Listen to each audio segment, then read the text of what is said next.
forecast. Certified most accurate since 2004. All right, we are keeping the 19 first alert weather day going into tonight just because I am concerned with a little bit of those slick road conditions first thing tomorrow morning.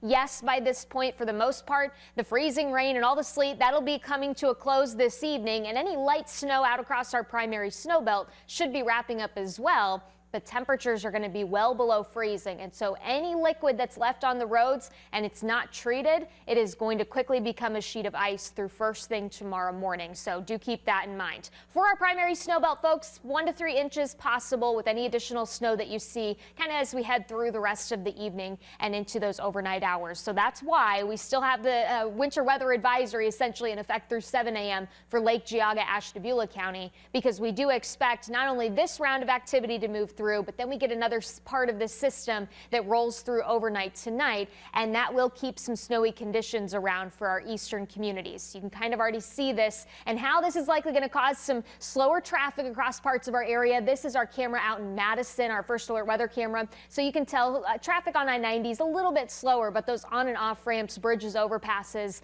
they will likely become very slick as we head through those overnight hours. You'll see the bulk of the moisture off towards the east. So this means we are on generally the tail end of this system, but we've got a little bit more snow that's wrapping around the backside of it. It's currently across Michigan and Lake Michigan. That eventually arrives for parts of our area then as we head into the overnight hours tonight. But still, just use caution. If you have to be out and about on the roadways, please make sure you're giving yourself a lot of that extra time. You can see on your future view, most of the moisture clears out of here pretty quickly. I would say by about 8, 9 o'clock, most of us are starting to trend downwards in terms of activity. But again, we'll watch for a little bit more of that additional snow possible out east. You may have some decent breaks through the overnight hours, but I'm not going to say we're completely done with those flurries really until we get closer to sunrise tomorrow and that system starts to depart off towards the east. But here's where temperatures are headed. For the most part, we're going to be into the 20s. So you can understand why I'm saying there will be likely some slick spots first thing tomorrow morning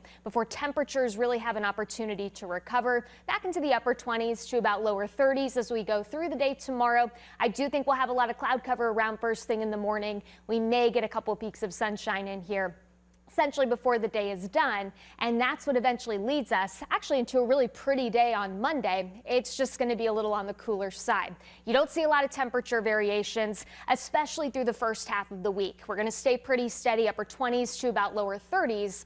But it does come with another system, and this one's a bit stronger for us as we go into Wednesday and Thursday. You can see that little dip Friday before temperatures rebound again on Saturday, and that is a more organized system that's rolling through.